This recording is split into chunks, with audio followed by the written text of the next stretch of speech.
Welcome to Crossing Hands, episode 2. This time I'm sitting down with my longtime friend, my first student that I didn't want to punch in the throat, Mr. Matt Peterson, who you know better as YogMidnight. Matt, how's it going? Going good. How you doing? I'm doing well. Having a little drinky drink.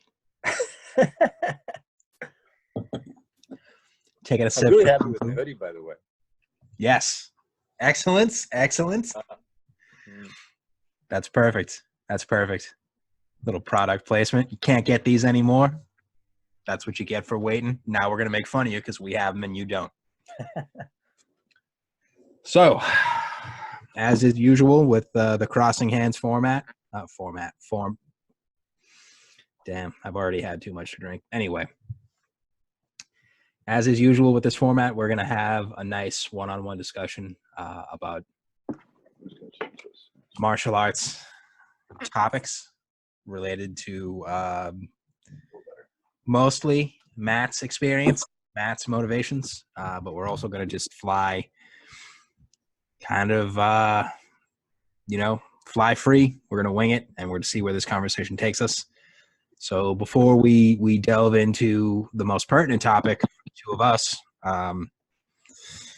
having similar personality traits, before we get to the meat and talk about martial arts madness and the demonic path, Matt, why don't you share your martial arts history with the people? Bring them up. Yes.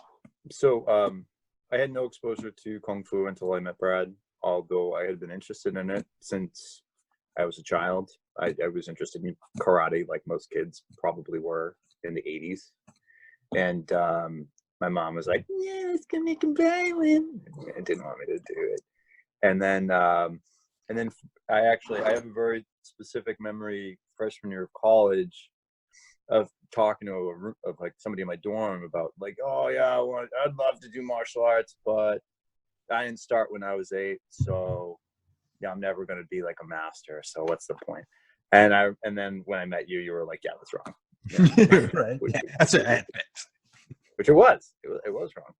But it's kind of, I'm happy I have that memory because it kind of, as somebody with ambitions of like guiding other people's spiritual development or spiritual, physical, like physical, spiritual development, or just physical or whatever.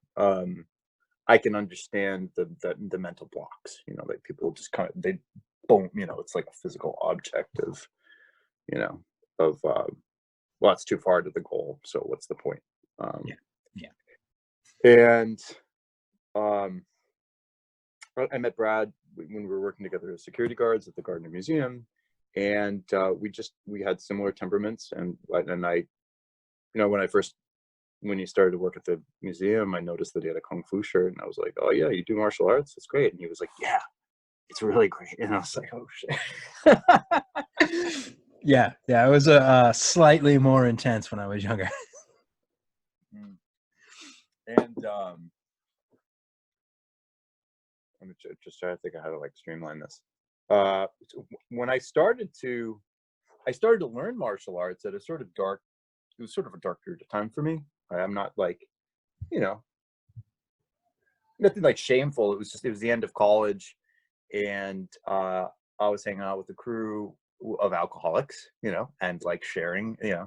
I mean, yeah, it's not a bit like, I was drinking too much and like partying and, like getting drunk most nights of the week, and felt really, kind of hollow. And during that time, Brad had offered to show me some stuff, and we started to do Bagwajan, and I practiced that kind of like, without real, without much discipline for a few months. I was like, putting in like 8 minutes one day and then not doing it the next day, and then maybe 12 minutes the next day, and then not for 3. And then Brad had suggested Xingyi, maybe more appropriate to me where I was at, or maybe my temperament. And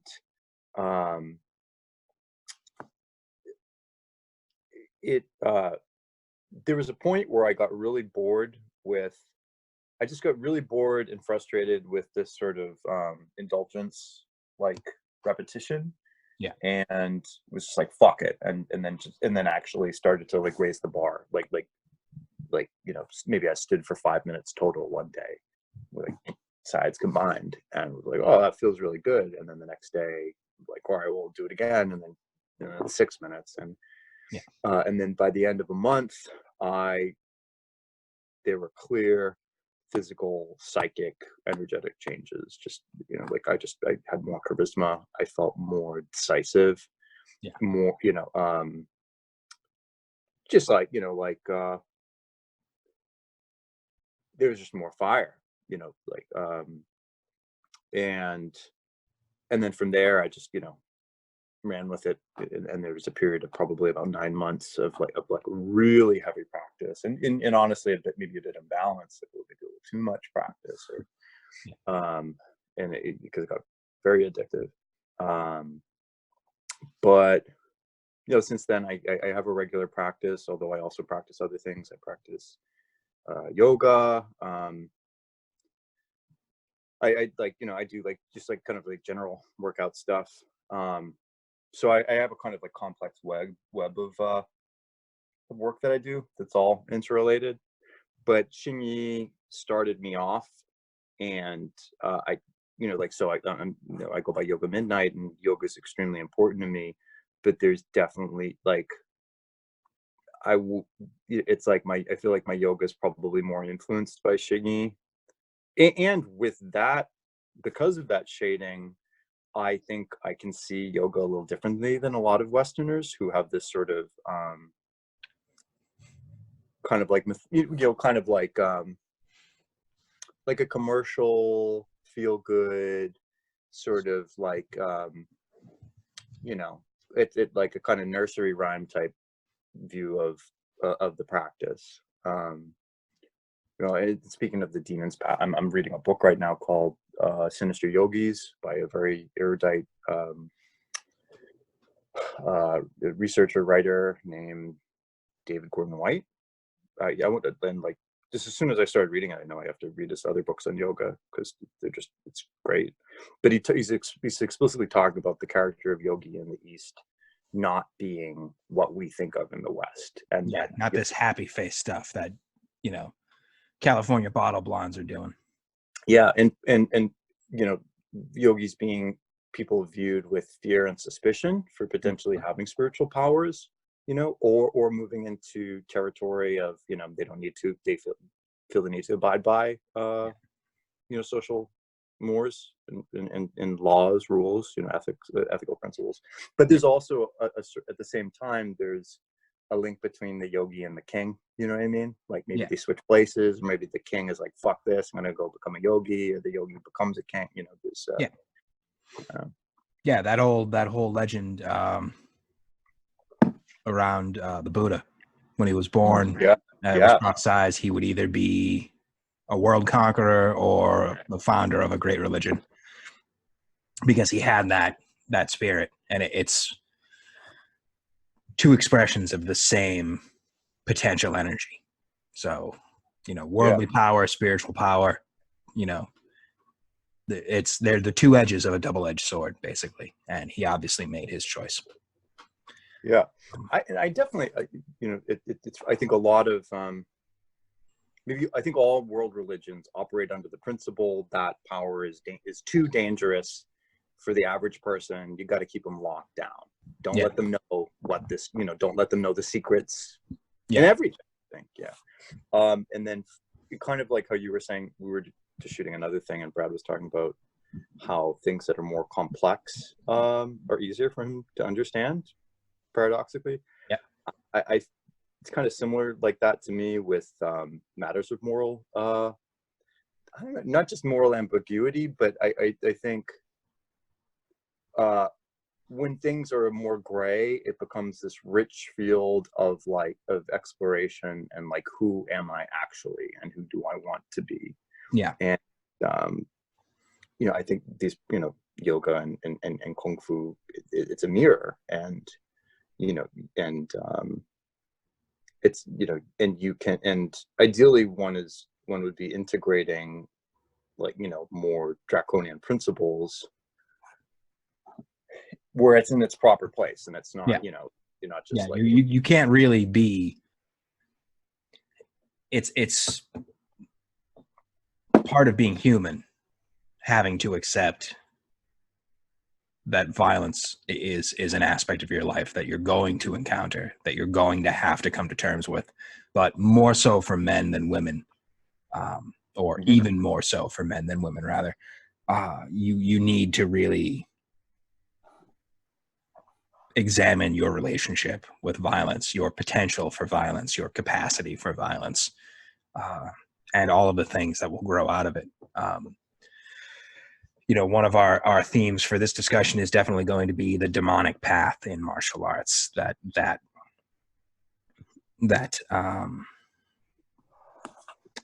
way of life that you end up on when you become consumed by a lust for violence, a love of violence, you know, for killing for the sake of killing, for hurting for the sake of hurting. You know, it's definitely several orders of magnitudes greater for a martial artist. It's more incumbent on you as a martial artist to examine that sort of thing. But any man in any part of the world, in any age, is going to have at least a cursory version of that conversation with himself. You're going to have to look at it and decide, am I somebody who will use violence when provoked, or am I the sort of person who's going to exert my strength on everyone around me? You know, are you a protector, a warrior? Are you a bully? Are you a bandit? One of the most interesting characters in the Zhuangzi is Robert Xi. You know, a guy who is, you know, the leader of a bandit army in the tens of thousands. There's this whole dialogue where Confucius argues with Robert Xi's older brother, like, yeah, I can get your little brother to clean up his act and you know, be moral and rejoin society. And the older brother's like, I wouldn't do that shit if I were you. He hates people like you, and he will fuck you up if you try to talk to him about this, because he's smarter than you are. I guarantee it. And Confucius is like, So he goes up to the stronghold and he gets it an audience and he runs his game. And Robert G, you know, if you remember the end of those Conan movies with Arnold Schwarzenegger, where he's sitting on the throne as King Conan and he's just got that look on his face because he's dealing with the problems that you deal with when you're the boss. He just kind of leans in like that and he's like, oh, you're a smart guy, huh? I'll show you what we do with smart guys. I won't spoil it for you. It's definitely worth reading because these petty moralist tyrants that we have to deal with today in the United States in 2019, these little wannabe intellectual thugs, you know, I spend a lot of time. Twitter is my social media platform of choice, and there are a lot of these, what we call Soycialists on Twitter, you know, with their moral superiority complexes, with their holier than thou attitudes. These are the sort of people that Robert G would eat them alive, figuratively and literally. You know, these are the sort of people that he would have dismembered, because he's somebody who seemingly has willingly embraced the demonic path in a martial way of life without actually losing himself, you know. We had mentioned earlier when we were recording with Alex for the Kung Fu discussion group, there are characters in a certain manga, History's Strongest Disciple Kenichi, who have been consumed by a lust for violence and killing. You know, they've sort of lost their minds to martial arts madness, and that's prompted them to enter this demonic path, this demonic way of life, where they're just, you can't even call it destruction because it's so much more sadistic and brutal than that. Killing just to kill, but killing in the most drawn out, torturous, fucked up way that you can imagine. Robert G is somebody who is knowingly, willingly walking the demonic path without really giving anything up, you know? He's still in complete control of his faculties. He's doing everything in a very measured and deliberate way, but you know, he's lopping off heads and cutting out hearts to make points.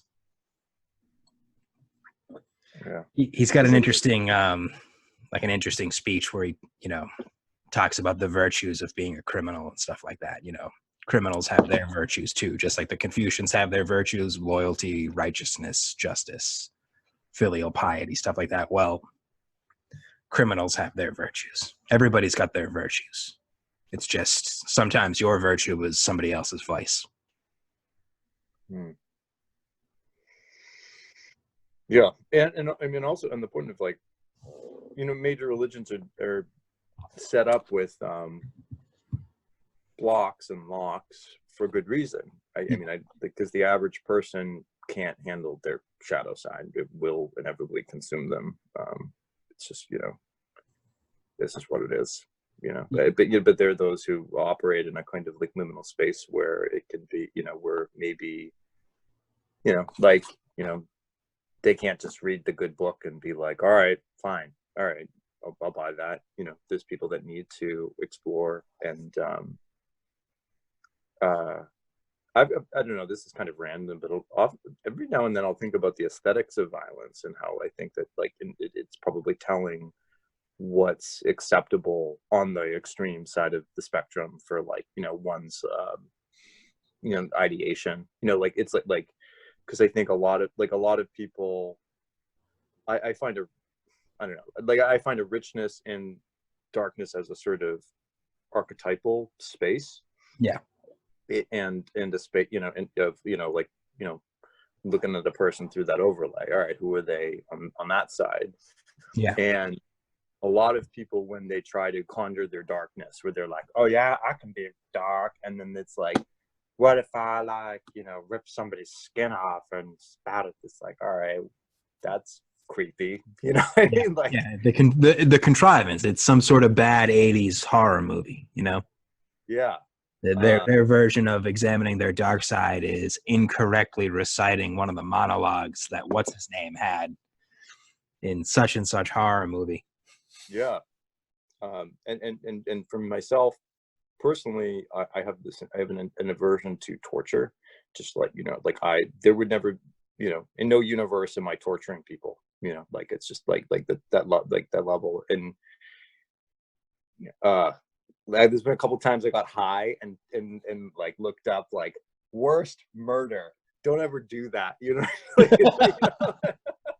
Yeah. Or, you know, or maybe do just to, like, you know, for perspective of like, you know, who you are really, and you know what, how, you know, I mean, my worst, it would be like, you know, somebody tried to hurt me and I smashed their head or something, you know what I mean? Like, it's not yeah. Again, you know, it's that yin yang theory. Everybody is well aware of what they want to project to the world, but they aren't necessarily aware of what they are projecting to the world. And more in line with what we're discussing, there's a number of people who don't understand what they're capable of in either a positive or a negative sense. They understand what they've done by choice, what they've done, you know, what they've been compelled to do by circumstance and by other people's actions, but they don't necessarily understand the heights that they could reach or the depths that they could sink to. Yeah. You know, and those are aspects of the shadow. You know, there are a lot of people examining, you know, like Carl Jung's work right now. Some people I could recommend. The Boyos, look up the Boyo cast on YouTube. You know, actually, for you, Matt, you would definitely enjoy some of this stuff. Well, like it sounds. Yeah. I will after the video. I will give you the information for these people, and I'll try to remember and link it in the description below. But it's a couple of guys, younger guys. an Englishman and an Irishman. You know, they do long form discussions. They spent a good chunk of this year examining they spent a lot of time on Nietzsche and Jung and that sort of thing. But they're the sort of go-to individuals that, you know, when I think of what we're talking about now, there's not just, the shadow isn't just a negative portion or aspect of your personality. It's also things that aren't, you know, things that haven't been cultivated yet, potentials that are untapped, you know, drives or behaviors or expressions that are latent, they haven't been expressed yet, you know. So it's not just a negative thing. Granted, most of the negative things about yourself, about any individual, are going to be hidden there in that shadow aspect of the psyche, but there are also positive things that are just in latency to be like unearthed. So, you know, you do this deep examination of the self. Yeah, you may find that under the right circumstances, you would be a horrific mass murderer. But you'll also find that under the right circumstances, you could be an incredibly talented poet or a painter or a sculptor or, you know, a teacher. I'm sure, you know, when I started studying martial arts, and Matt, I think you probably have a similar experience, I never thought about teaching other people. I never seriously thought about guiding other people in a journey of self-discovery and cultivation of manifest and latent capacities. But, you know, like a lot of young guys, I had that, you know, brief vision of like, yeah, I'll raise a kung fu army of loyal, you know, minions, but I never seriously considered that I would have a capacity as a mentor, you know, for younger guys. And here I am in my early middle age, and I find a good chunk of my time in dealing with younger men, especially in the medium of martial arts, is in a mentorship type of capacity. So you never know what you'll find unless you go looking. You know? I went rooting around in the darkest aspects of Brad, and I found that, yes, I am basically a monster and I am capable of a lot of unpleasant things. But I also found, you know, I'll take a kid like Alex aside and say, look, man, I'm going to make it so that they can't fuck with you anymore. How'd you like that? So there are good things to be found in the shadow as well. There's I'm going to try to say this quick. There's an Egyptian myth that I like and I think it's very illustrative of a certain principle about our negative characteristics. In the Book of the Dead, it follows the journey of the sun into the underworld before it can rise again. Like the boat of the bark of the sun, the boat of the sun. And when it reaches its lowest point in the underworld at you know, the middle of the night, the boat is stopped. Monstrous primordial snake called the Pep, who is said to be a magician whose powers are not in tune with his mind, who weaves delusion out of dreams that are unmanifest. So it's this principle of delusion, and the boat stops. Everybody's hypnotized except for this one guy, Set, who's later was demonized, but initially was badass and is the only one who can break the spell and cut the snake into pieces, and it keeps going. But the caveat and the principle to me about this myth is that it comes back every night forever. It's going to come back and try to eat the sun. And that is something that one you know, it's something you're going to encounter if you're like really like you know eyeballs deep in some kind of spiritual alchemy, because it's not like, you know, it's like I was doing 8 hours a day for like 6 months, you know, I fucking won the game. It's like, not dickhead, you know, they come back. It's like, you know, like you rest when you're dead. Yeah. And it's that tension, I guess, that makes life, keep going and live. It's like you can't, like fucking like Mike Tyson when he went to jail. It fucked him up. He lost to a couple like losers, and then because he wasn't training, and then that was the end of his boxing career. He was the champ. He definitely could have continued to be the champ, but his spirit broke. Yeah. So I don't know.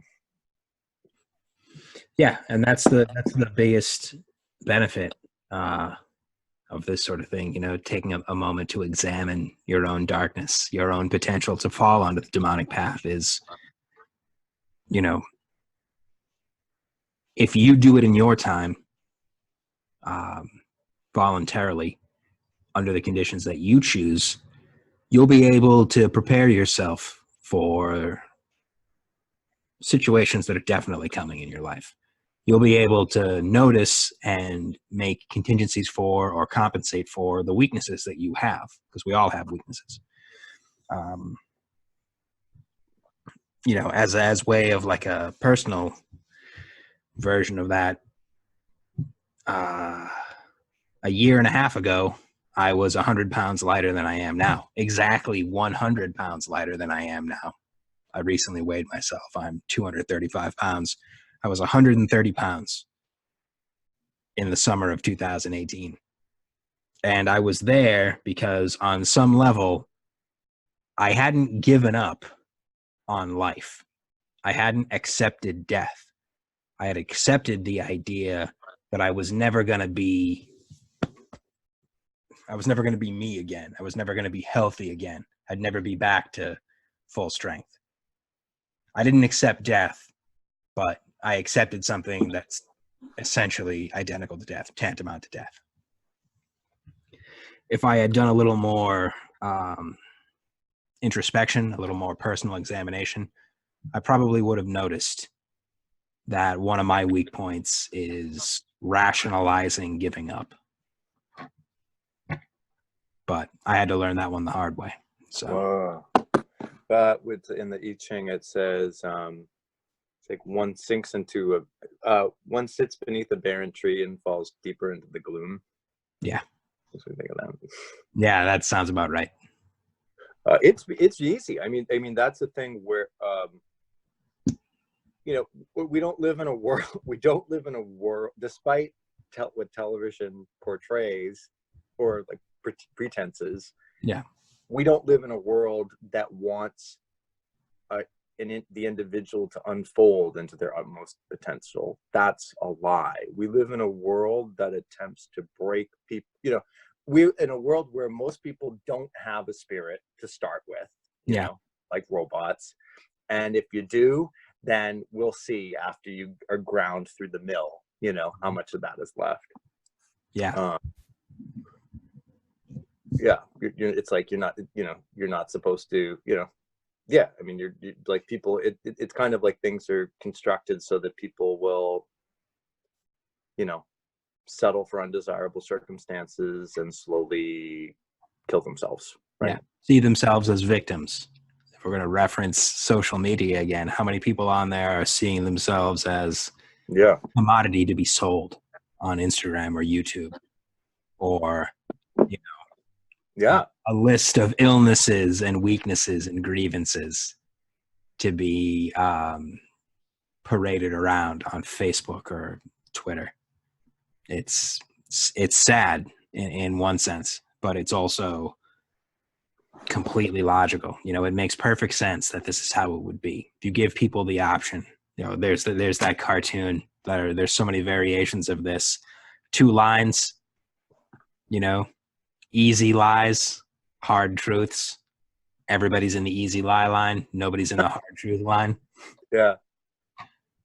That's the human condition. That's part of what it means to be a human, male or female, young or old. You're going to have to continually fight that battle. And I'm not saying I had the hardest childhood.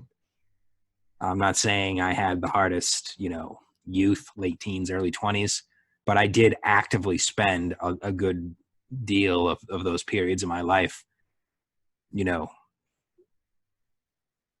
exploring my own psychological and spiritual potential, actively trying to become more than I was, better than I was. You know, I was actively trying to cultivate everything that I could, all of my latent potentials.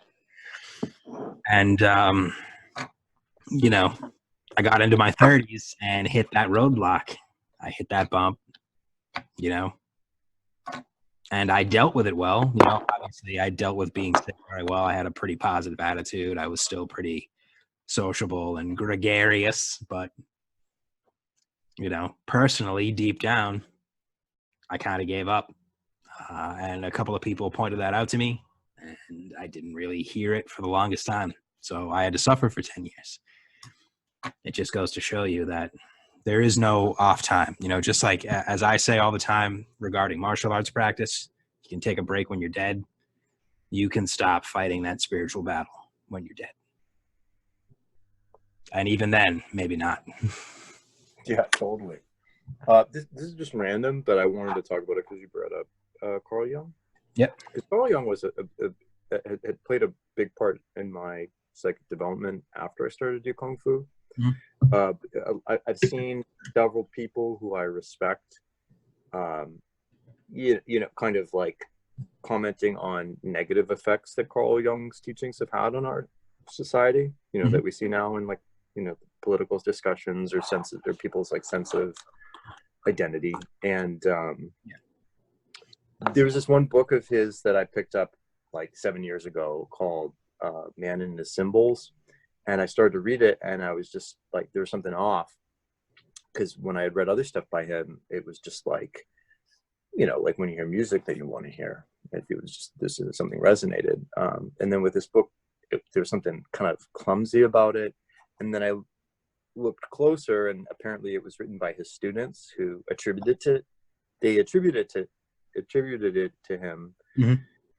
It was a book created by people who had an intellectual understanding of his theories, but they hadn't internalized them. You know, like where, you know, like he understood his work because he was he was actually breathing it. You know, like he was doing things behind, like he had his own practices.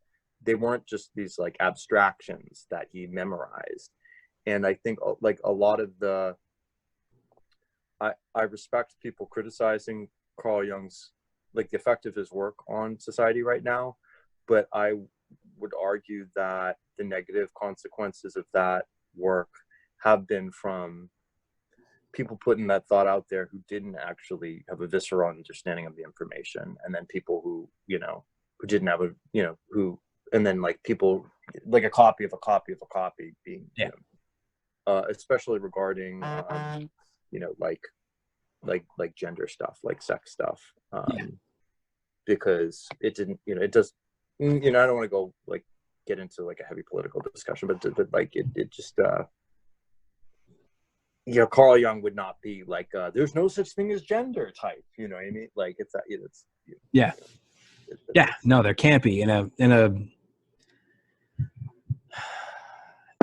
dimorphous species. There can't be a lack of polarity. Yeah, because there are several systems that where the inner alchemy is moving towards a state of androgyny, but that's not a neutral. It's not the same as like a neutered, neutral, like, you know, Barbie doll genitals. You know, it's like if you're a man, like it's like, you know, like exactly. Yeah, male and female are not the actual. They're the polar complements to each other, but they're not the polar opposites of each other. The polar opposite of masculine is unmasculine. The polar opposite of feminine is unfeminine. Women are not the opposite of us. They're just something, a different expression of the same thing. But, you know, as you see, there are plenty of men who aren't masculine in the stereotypical sense, but they don't arouse any sort of sense of disgust in you, you know? There are people that when you look at them, something's off, you know? There are people who, when you look at them, you recognize that they're different, but they're still acceptable. They're still human, you know? And some people would have you believe that it's a sexual thing or an identity thing or a perceptual thing, and it's not. There are plenty of acceptable male and female homosexuals, have been throughout history, always will be. But there are some people who are going to call themselves, you know, I'm a gay man. Well, you're really not, because you're kind of a fucking creep and a weirdo, and don't act like those guys. And we're really in that sort of, you know, again, bringing it back to social media. One of the things that a lot of people are talking about nowadays is this sort of battle, the spiritual battle that the world is undergoing. Huge segments of the world, the West, is this sort of battle against Satanism right now. This like satanic, demonic influence. You know, these people are out there peddling perversion and stuff like that, and it's nothing so mundane or childish or obvious as, oh, it's two dudes who say they're in love with each other. No, that's not the issue here. The issue is, you know, conflating violence and love, you know, conflating an insatiable appetite for sexuality. Yeah, well, and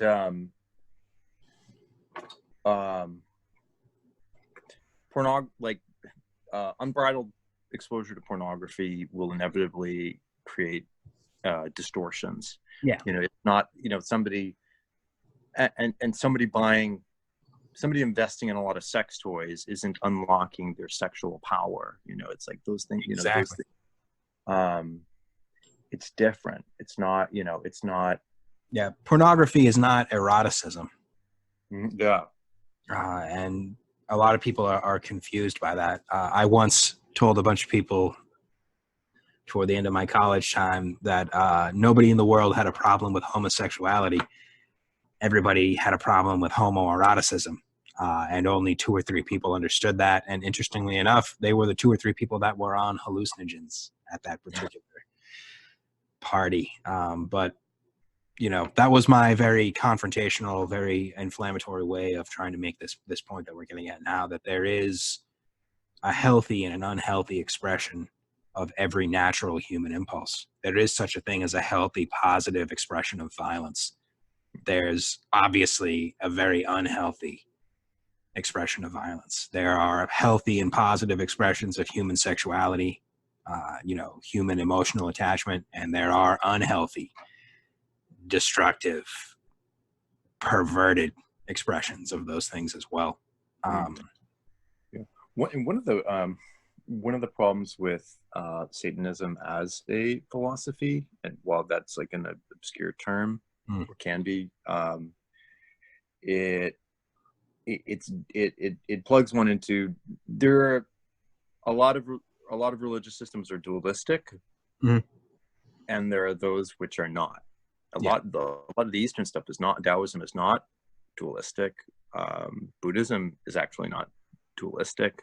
It recognizes this sort of spectrum. You know, things are like somewhat. Yeah, polar complementarity.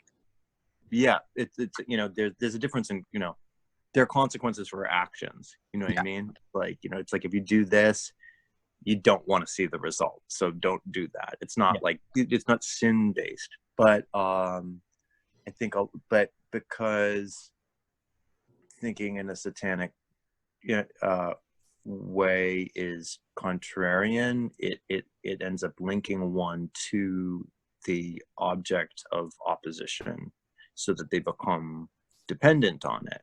You know, like feminism, where I saw a speaker talking about how, well, it's interesting that something that claims to be a secular ideology sounds a lot like religiosity, you know, with like, you know, you even have a devil in the patriarchy, you know, and because of that, it's like, so it's sort of like, if the goal is smash the patriarchy, it's like, all right, well, what if there is no patriarchy? Or it's like, oh, okay, it's smashed, now what? And then they'd be like, you know, it's like it's dependent upon that. Yeah, it's not. I don't. It could never. I don't think it could ever lead to a state of transcendence. It's, you know, it's sticking people on this sort of like, you know, chessboard that they're going to be on, you know, for as long as they're playing that game. Yeah, there's no escape. There's no way out. It's eternal suffering, and you're damned. And that's it. That's eternity. That's your life. Yeah. And also, I would argue that, and again, it, like, I don't know if it's open to everybody, but part of we talked about this in the episode we were talking about, I'm blanking on the name of it, the Knights Errant. What's the name for that? Swans. In Arthurian.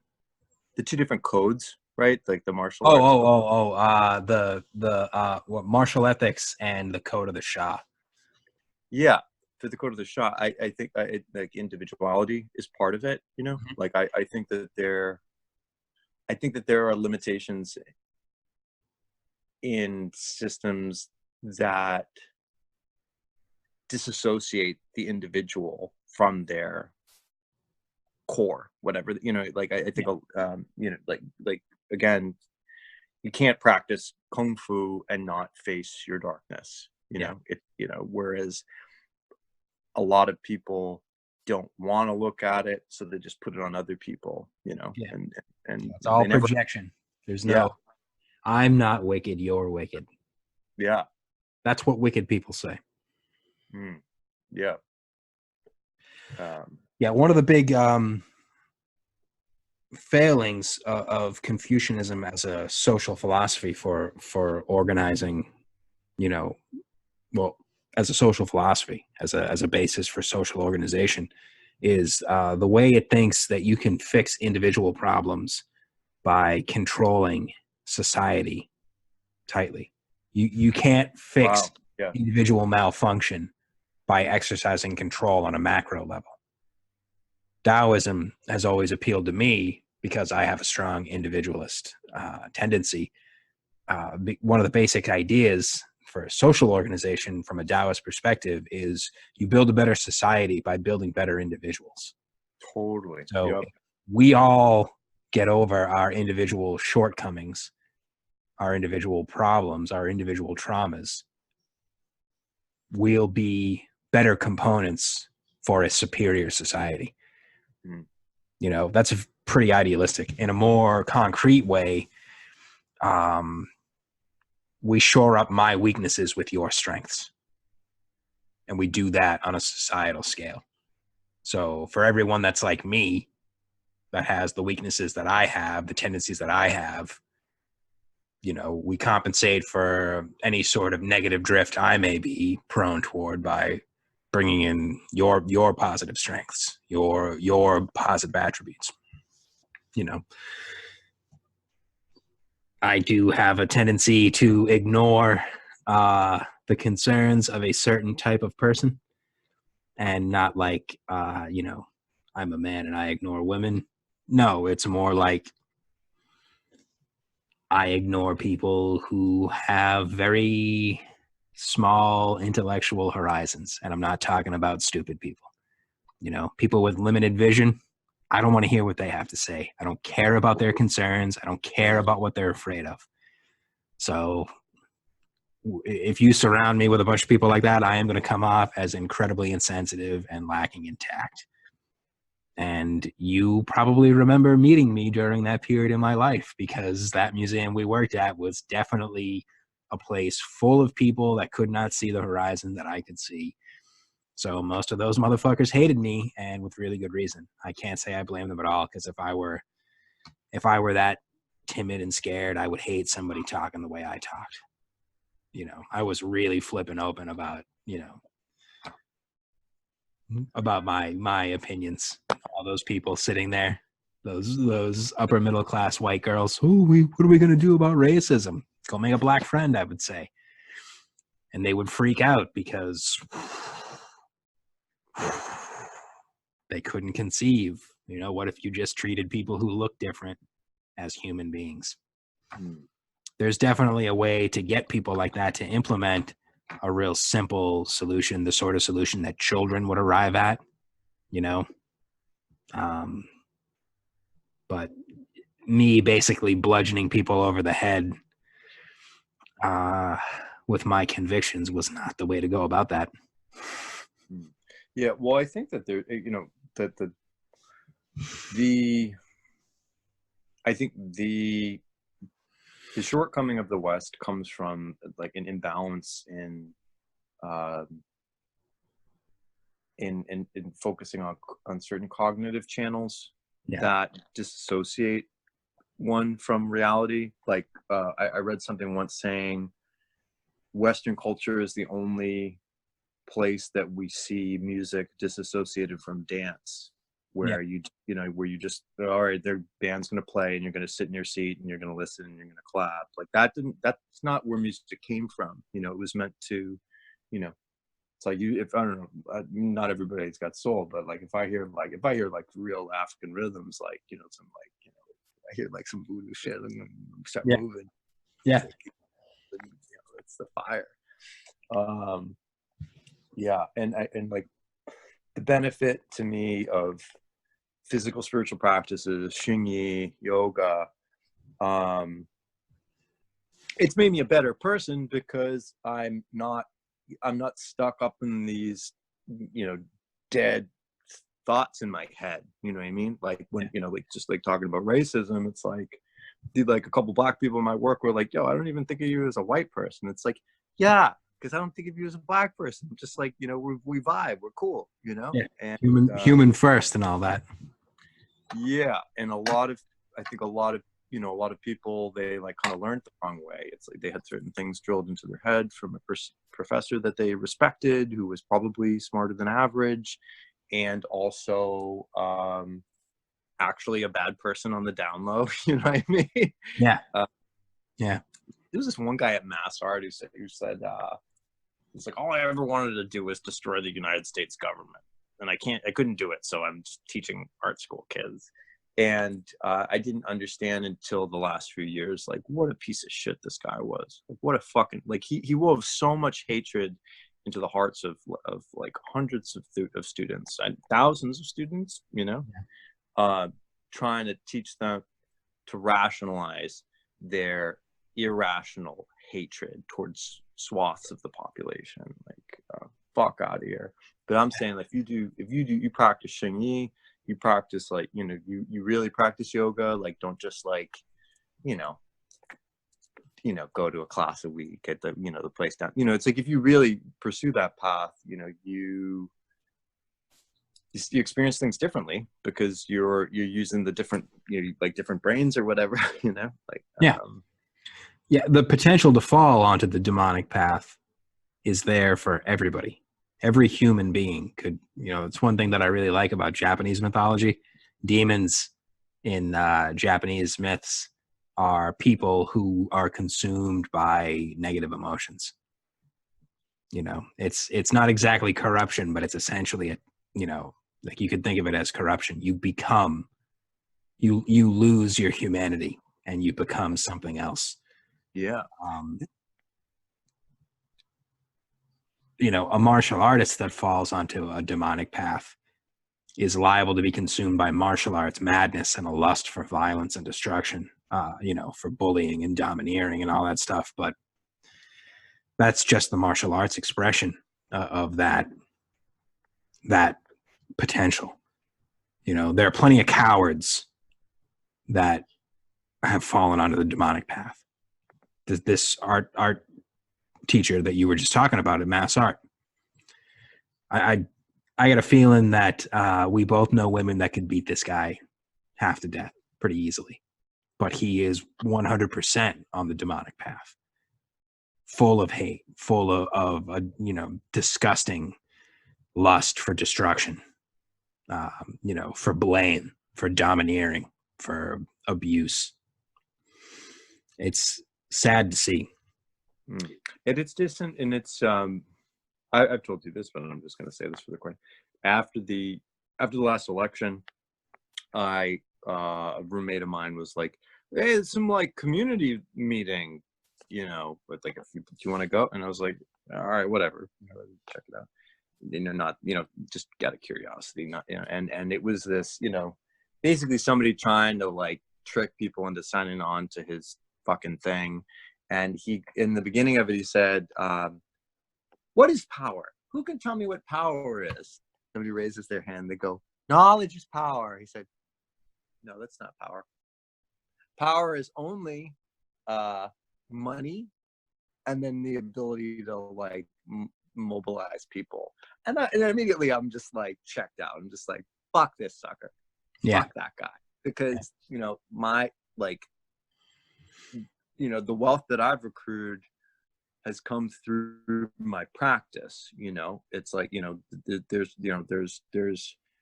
like, and that internal power, which I hope to share with other people, by drawing it out of them.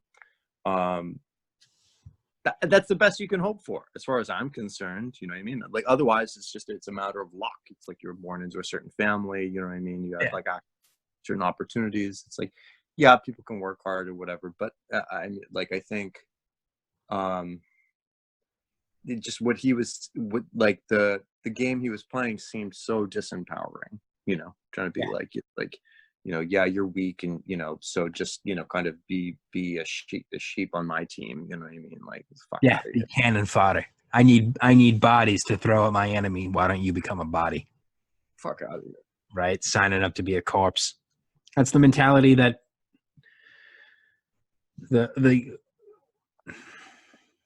this is slightly off topic, but it's still relevant. That era in the 20th century that we were both born into is a result of 100 years ago from where we are right now recording. 100 years prior, these people gave up and saw themselves as product, as, yet to be corpses, as, as victims, as damaged, as weak. And that's what you see yourself as, what you tell yourself. That's what you become. That's what your reality becomes. Edgar Cayce used to say, the mind is the builder. That's it. If you're always talking about yourself in this negative way, that's what you become. Oh, I'm just. Oh, I'll never be. Oh.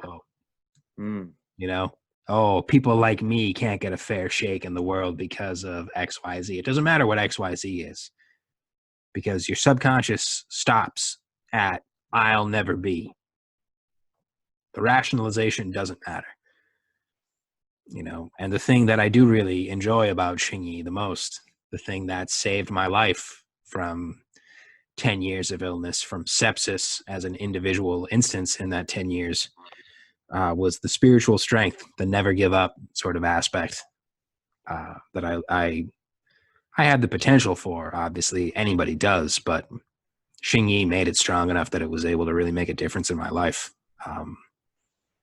So, like Dr. Yang says in his book on Xingyi that he co-wrote with Yang Shouyu, the big benefit in practicing Xingyiquan is spiritual strength, equanimity, a strong, balanced spirit. You face the challenges that come up in your life and you do your best. It's not over till it's over. You don't give up. Things got as bad as they did for me over the last few years because I gave up. I gave in, without admitting defeat, without saying I'm losing or I'm dying or I'll never be. I didn't say it, but I thought it, again, to bring it back to that again. Because that whole experience for me was really eye-opening. It's a great example of what happens when you give yourself permission to give up, when you give yourself permission to give in. It just gets worse and worse. I didn't want to die. I didn't think I was dying, but that's what it was. That's what it looked like, God, I'm glad I don't have any pictures of me at my sickest, because then I would be tempted to kind of do a side by side of, you know, healthy me, sick me, and then recovered me now. Nobody needs to see that, you know, but I needed to see that. So that was my experience. But that's just one expression of it. I think a lot of people nowadays, you know, a lot of the millennials, their generational battle. I've heard a number of millennials over the years complain they don't have a big war to kind of forge the spirit of their generation, the way the baby boomers did with Vietnam, the way the, you know, the greatest generation did with the Second World War and all that. They do have a battle. It's not a physical battle, it's a spiritual battle. Are you going to see yourself as, you know, a human being with human dignity, with potential, with the inborn right at a chance to become more than what you are, you know, to make a life for yourself? Or are you going to give in and see yourself as a victim the way so many of them do? Yeah, there's a lot of it's a weird field, you know, since the internet has like come to prominence as being what, like a third of our reality or something like that, you know. Yeah. And I have a friend who I could talk about, like, you know, without mentioning her name, somebody who identifies as a feminist and has started to recognize certain things within the trans movement which are like maybe wrong or, you know, dangerous or, like, you know, contrary to scientific data. And Yeah. the fuck is my point of talking about that? Oh, she sent me a podcast where, you know, it was some feminist who, like, I didn't like that spin, but she was obviously intelligent and had done her research, talking about how there's a small number of really wealthy people, like a man like in his like early 60s, like a billionaire who decided that he was like a lesbian woman and has like funneled money into like clinics in Boston for transgender children, you know, that like people think that these thoughts grow organically, like it's just, oh, it's the marketplace of ideas and then the best ideas come to prominence. It's like, no, like a small number of people who actually do have power and influence and really cut a swath of you know, of their thought onto people, you know, susceptible to it. And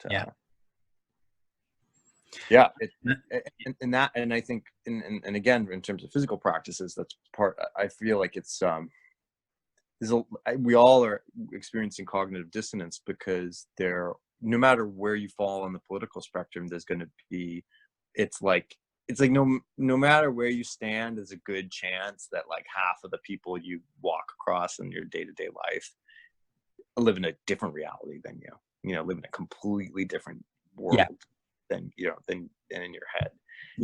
Scott Adams' metaphor of one screen, two movies.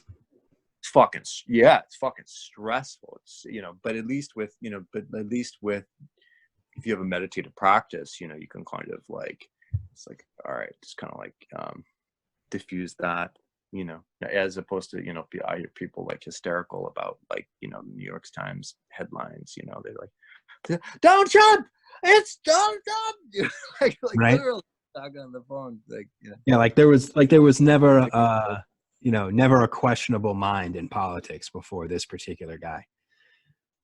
I mean, that's one thing you can say about Obama's era, is that the people that didn't like Obama politically or personally weren't out there saying this apocalyptic end of the world shit just because that guy was in office. Yeah. You know, but that may say something about the individuals that are opposing Trump nowadays. Yeah. Well, again, it's a scapegoat thing. I mean, just, you know, that's you know, part of every human's shadow is to, you know, want to like, oh, some fuck, you know, it's some like, yeah, some some bad guys getting hung in the town square. Great, let's go and laugh at them. You know what I mean? Like that's been a big part of humanity since the dawn of time, and it still is, unfortunately. And people Always can will be. yeah. So, Well, that's you could argue that that's the unexamined capacity for violence. These timid, pathetic, cowardly people. These people that I personally despise. They're all for sanctioned violence. They're all for sanctioned, appropriate hatred, because their denial of their own capacity for violence and hatred has sort of caused it to fester. There's that idea that when you ignore the darkness in you, you try to suppress the darkness in you, you're just feeding it energy, so you're making it stronger. You're bringing about the exact opposite of what you're aiming for.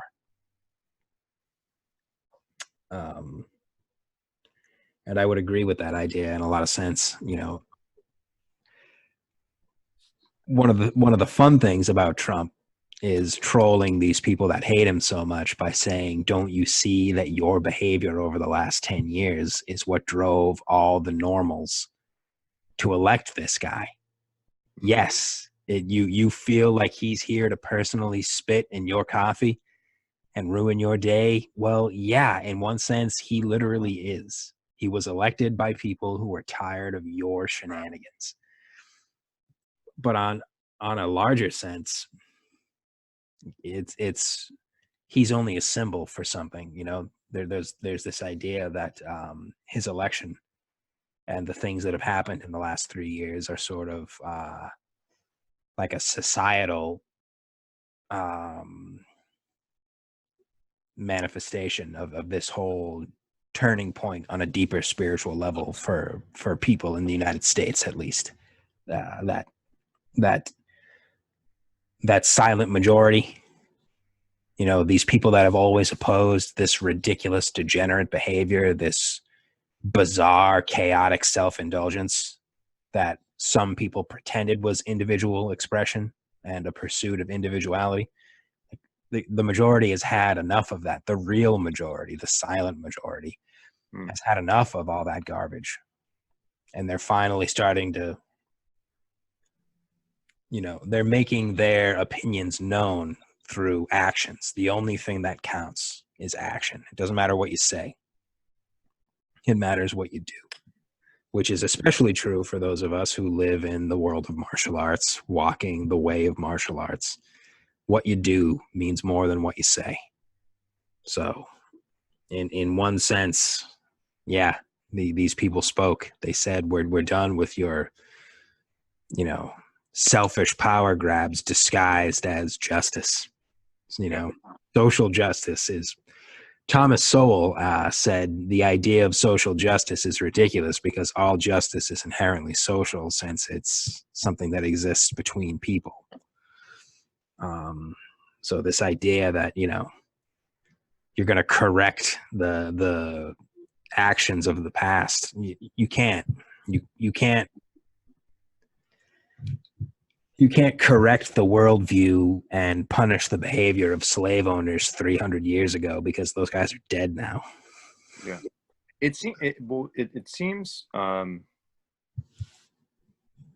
think that perspective and that faux path is inherently psychologically damaging, because it's dissociative. It's like people shifting their perspective from where it should stand within themselves and whoever they are as a person, towards thinking of these abstractions, where there's a quote in The Art of Darkness where the character was talking about General Kurtz, saying there was no sky above him, no earth below him.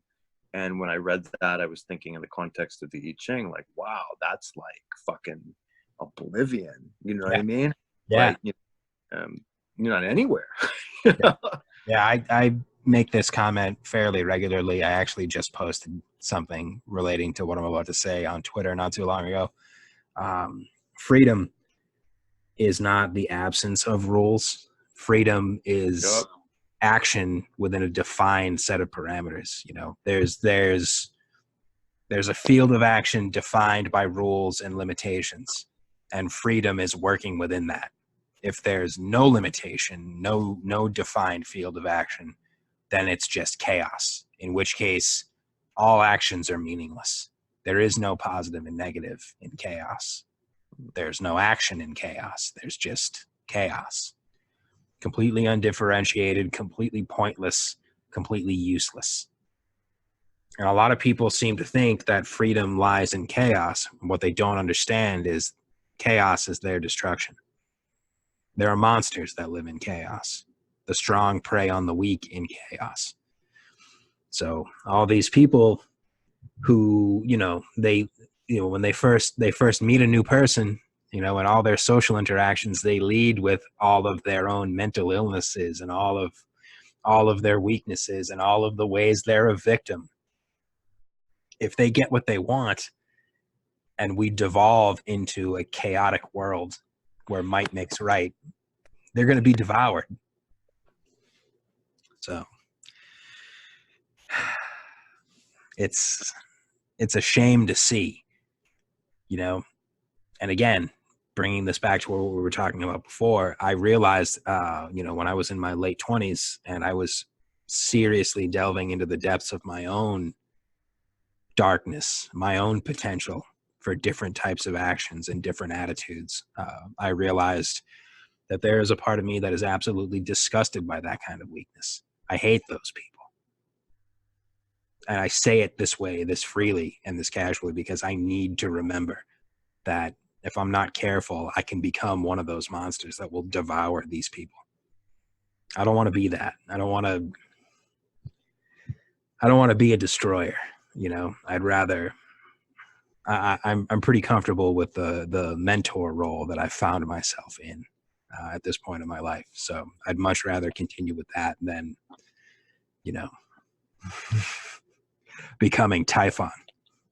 Yeah, it's fun. Well, I mean, on that somatic level too, there's definitely I have found there's different feelings for different states of mind.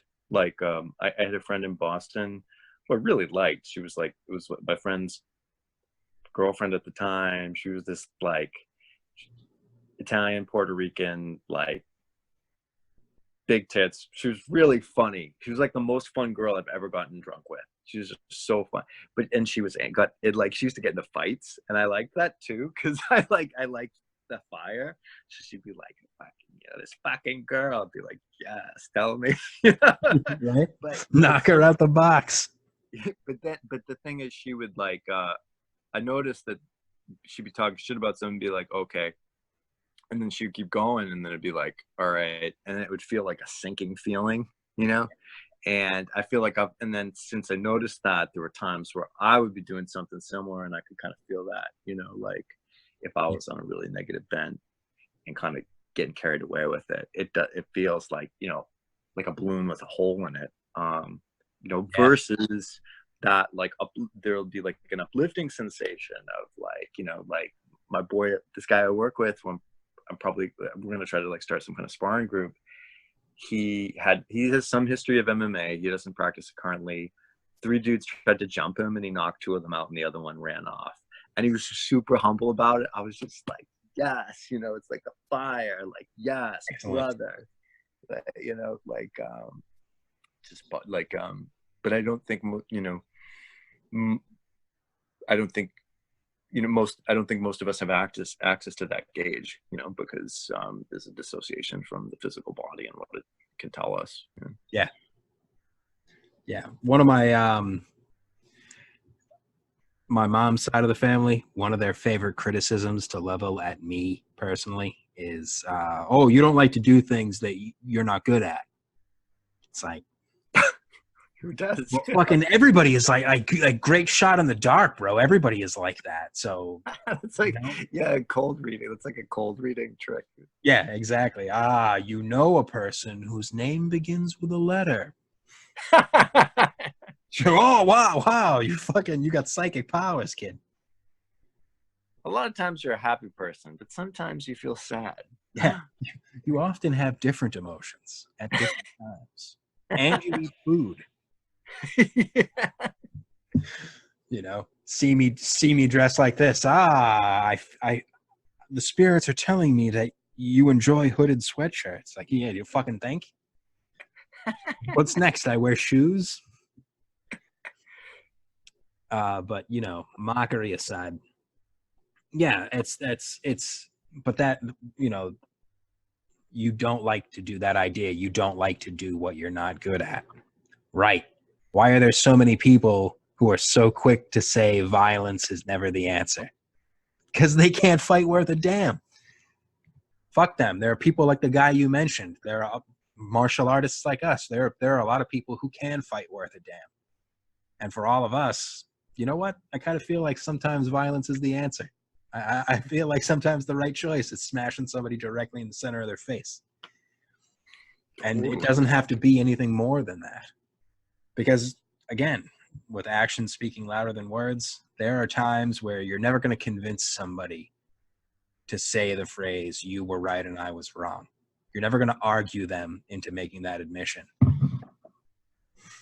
But a liberal application of this is going to make them admit, you know, all right, you win. So, I mean, similar to limitations, creating like a field where a field of action where things can actually be possible. Mm-hmm. Like losing my train of thought. Man, I don't know what the fuck I was gonna say. I don't know what I was gonna say. It's gone. I don't know. I'm gonna come back. Yeah, well, it can. You can use limitations to set a field of action of various sizes. You know, a person like you, a person like me. The limitations that we've placed on ourselves have defined and provided for a very large field of action with a great number of possibilities. And these people that I spend a lot of time on Twitter making fun of have set a very small, very narrow, very tiny field of action with a very, very, very limited number of possibilities. There are some people who are, you know, they're talking this socialist stuff. They're promoting this victimhood culture because they are wicked, evil people trying to destroy others. They've fallen onto the demonic path. But there are other people who are saying that because in their own, you know, in their own mind, unwittingly, they've defined the field of action and the number of possibilities in their life as incredibly small without realizing it. Yeah. I was going to say something about conflict as just like a rich field for learning, like for self-discovery and learning. Yeah. Like through, you know, and I feel like it's almost like an echo of what goes on during the practice, you know? So like whatever internal changes occur through time from, you know, commitment to a physical discipline, yeah, that will be reflected in the crossroads. You know, it's like, all right, like, you know, you're in conflict with this person. What are you going to do? You know?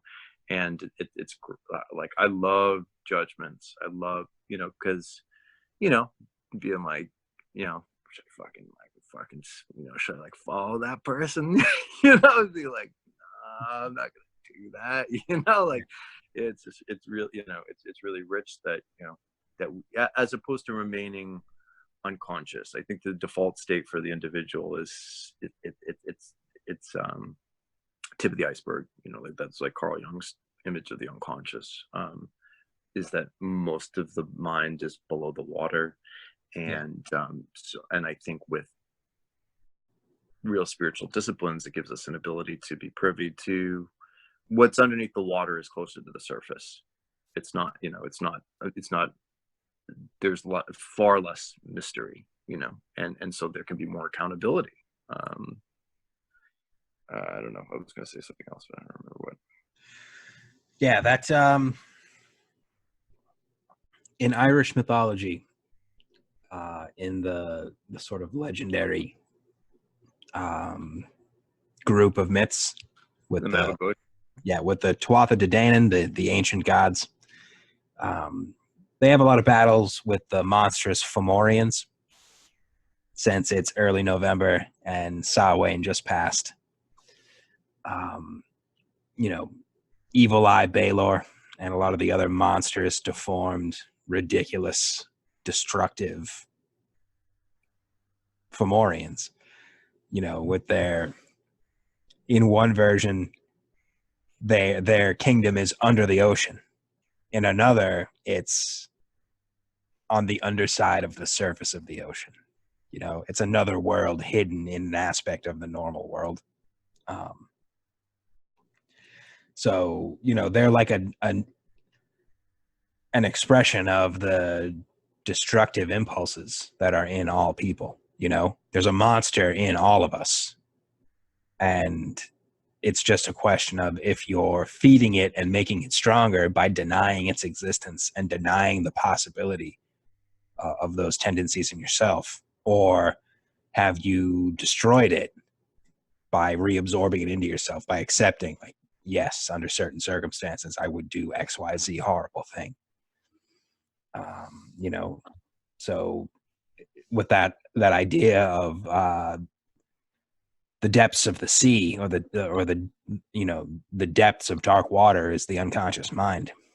You know, the negative destructive impulses are monsters lurking under the ocean, Fomorians.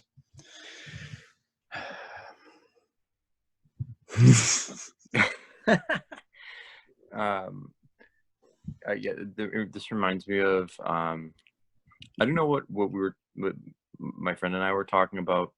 It was a friend who's feminist, and I think she had said something. I think it was like kind of like referring to the protector role of men in a non, you know, like in not like making fun of that thought, you know. Yeah. In I'm not an expert in the runic system, but there's the thorn rune I love. It represents pain. It represents the giants, but it also is supposed to be emblematic of Thor's hammer. Yeah. And it's sort of, it's like, it's kind of like an expression of the yang element in its most, you know, either in its like malefic, in like a malefic context, you know, like somebody going around smashing people, you know, and then, you know, what's necessary to counter that, you know, like I bet you if you like, if you're living in a Norse myth and somebody, you know, if like all right, if our friend from the gardener is like, hey giant, that's not nice, don't do, you know, like, Yeah. you know, Why are you so angry, giant? Can't you just chill out? yeah, I'd be like, that's toxic behavior, even tears the skin off, you know, that actually like bash him right on the head.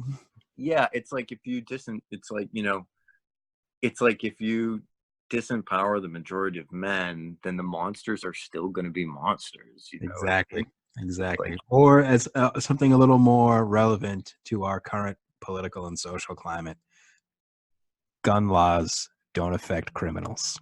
exactly, the fuck out of here. Yeah. Yeah. Yeah.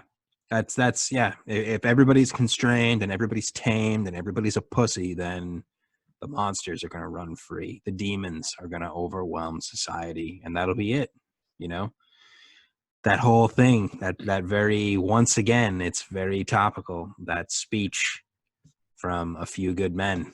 You know, you need that horrible hard man, that monster on the wall looking out to defend you from the monsters looking in from the other side. Yeah, totally. Yeah, and that's, you know, I mean, that, and that just, you know, like the, I'm not saying this to be arrogant, but you know, it's like it really, like it takes guts to be able to look at yourself, which is why most people don't want to do it, you know, Yeah. like to reveal that which is hidden. It's like very, very painful, but also enriching, you know, like you know, it's like if there, you know, it's like kind of like if there was maybe if you had like an old bed and then like actually it was all rotten out and there was like mildew and shit and like fucking gross, you know, it's Yeah. like where you know, be like, oh, I'd rather just I hadn't seen that, you know, just keep sleeping. It's like, no, it's like it's Yeah. under there. Yeah. Clean it. It's there. Once you know, you can't unknow. Yeah. Another friend of ours from the Gardener. I just want to be a child and believe magic is real. You can't. I'm sorry. You can't. There's no amount of weed or mushrooms that you can take in combination in the whole world. They're going to make you forget that magic isn't real the way you mean.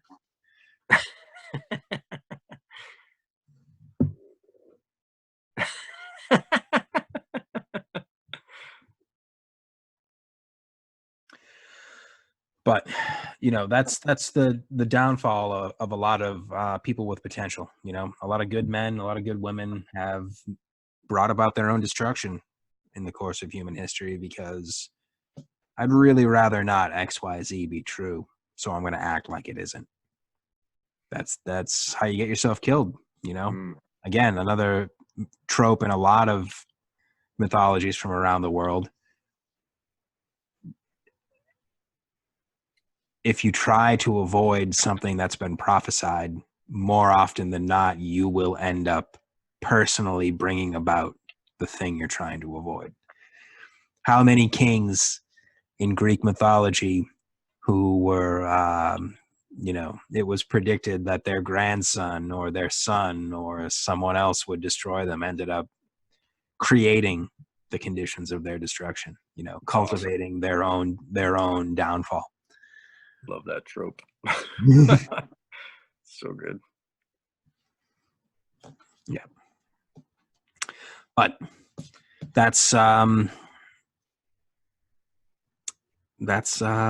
it's at ultimately. If you refuse to acknowledge the demonic path, you move closer to the demonic path. In a martial context, in a civil context, that's just how it is. If you don't take the time to look into your own darkness and examine your own potential, your own capacity for positive and negative action, for constructive and destructive action, you make it more likely that you're going to become something unwittingly. Maybe you'll be one of those people who is lucky and is unconsciously feeding a positive aspect or a positive potential in themselves. But more than likely, you're going to be one of those people who is unconsciously feeding a very, very, very destructive capacity in themselves. There's a certain individual that I like to call the man called Tubbs. This guy is overtly obsessed with getting laid. And he has spent exactly zero amount of time in his adult life reflecting on that aspect of his personality. So because he's always thinking about sex, he's always thinking about scheming and scamming and trying to get a woman for sex, he's unwittingly fed a lot of really base and perverse and twisted things in himself. So that now his sexual energy is wrapped up in this sort of disgusting neediness, this degenerate lust. I make jokes about him all the time on Twitter, where I do a lot of my shit talking and a lot of my social media socializing, but he's a prime example of that. He hasn't taken the time to reflect on why is he so desperate to get laid. Well, on the outside, you can see with this individual, he's trying to replace an emotional need in himself with a physical activity. He's looking at sex. He's feeding sex, but under the surface, in the darkness, he's really trying to get some sort of acceptance externally, some validation externally. The only one that can validate him and accept him in the way that will satisfy this need in himself is himself, but he won't do that. You're not going to find self-respect in a woman's pants. You're not going to find self-respect in a paycheck. You're not going to find self-respect in adulation or social proof. You can only find it in yourself. And unfortunately for him, he's fallen onto not exactly a demonic path, but like a perverted path because of this. You know, when I first came up with the idea for sicknesskungfu.com, check out the website. He was one of the first people I thought of bringing on board, you know, having on the team. This is my friend. This is my homeboy. We were training partners for a good period of time. He didn't want to do that because he was too busy chasing this pipe dream that happened to be shaped like a woman's backside. You know? Fortunately for me,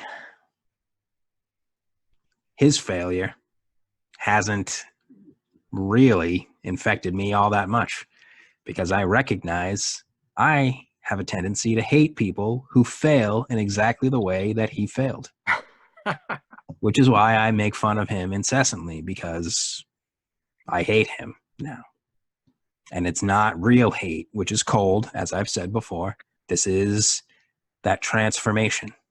It's hot and it's fiery because what it really is it bothers me deep down inside that my friend chose to put all of his effort into not getting laid instead of working, you know.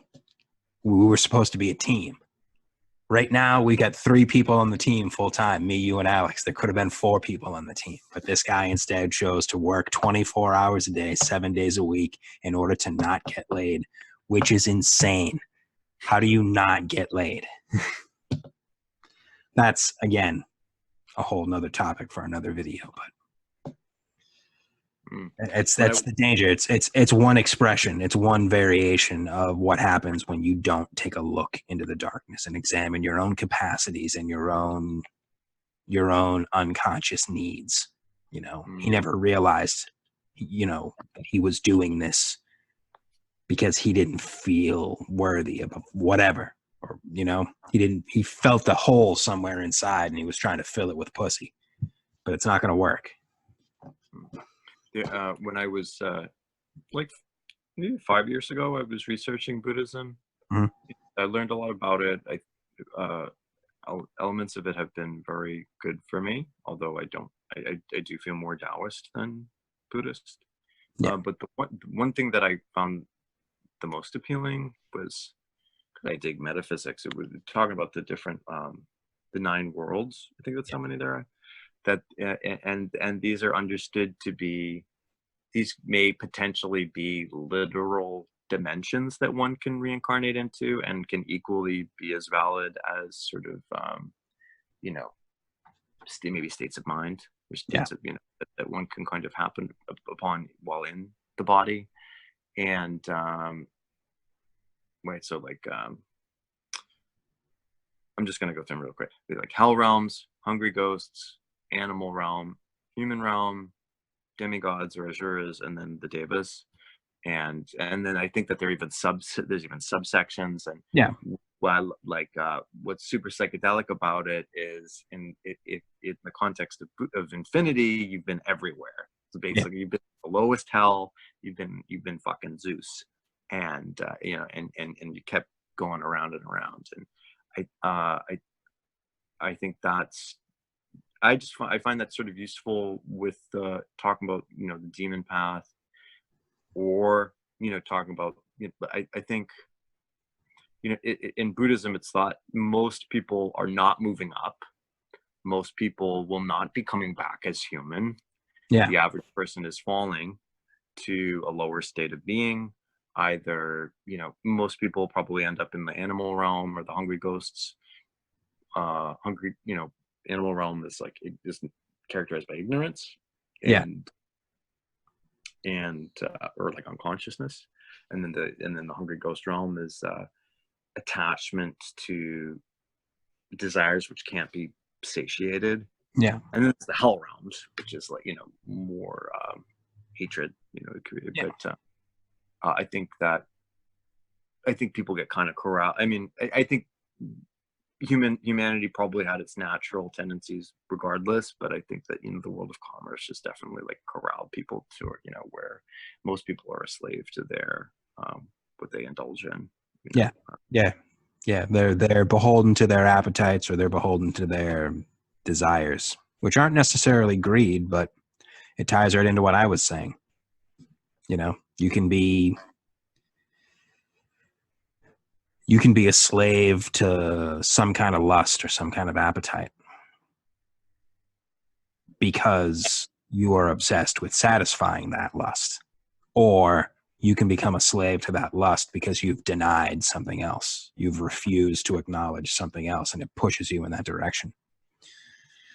Some people's hell is, endless pleasure. Some people's hell is endless suffering.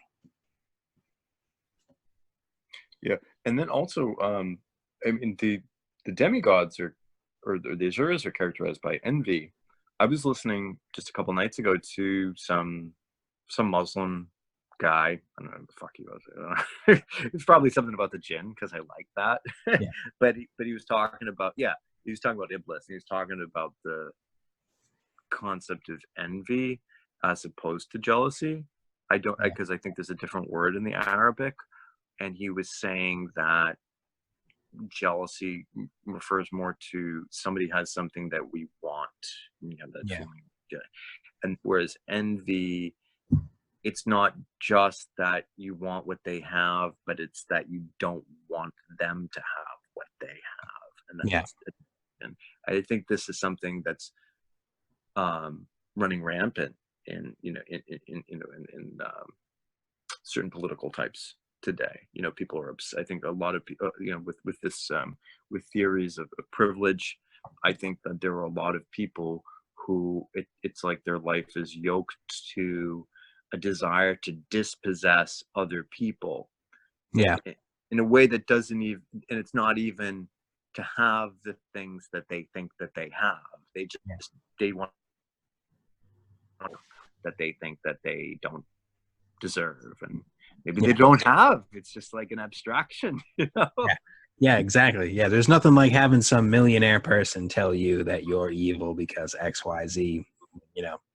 They've got the money, they've got the power, they've got the opportunity, but you look this way, so you've got to pay. Yeah. Whereas, I mean, by traveling a sort of by traveling a path of spiritual transformation, I mean, I think there's always different things going on at the same time, because like,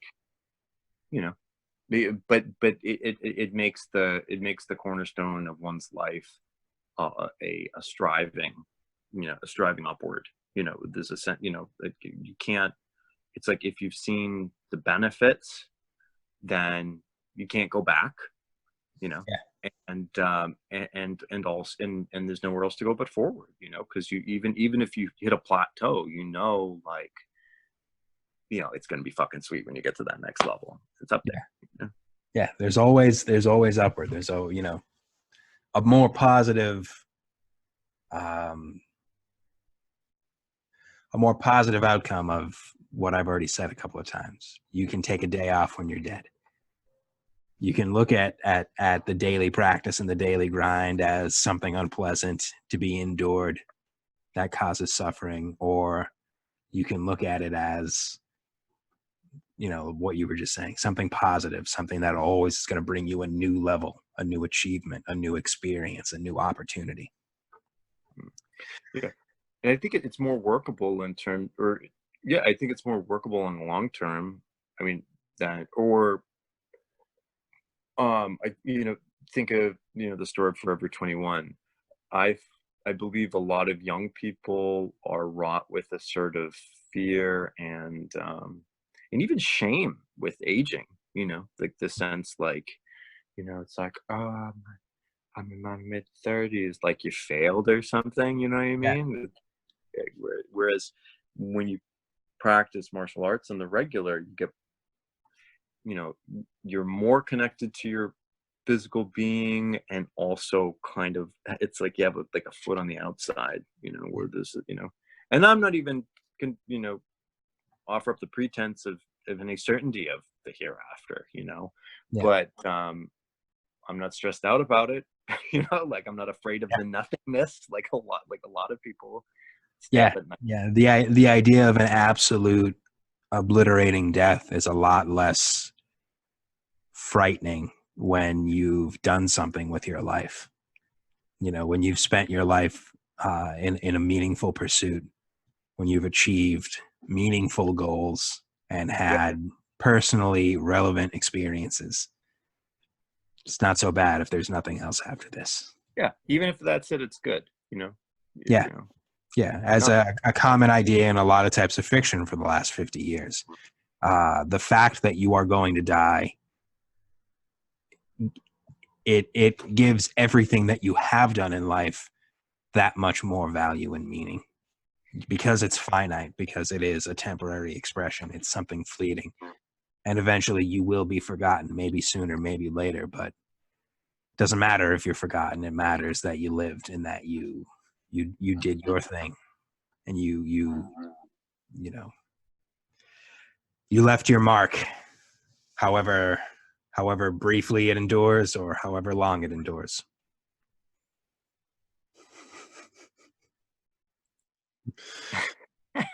Yeah.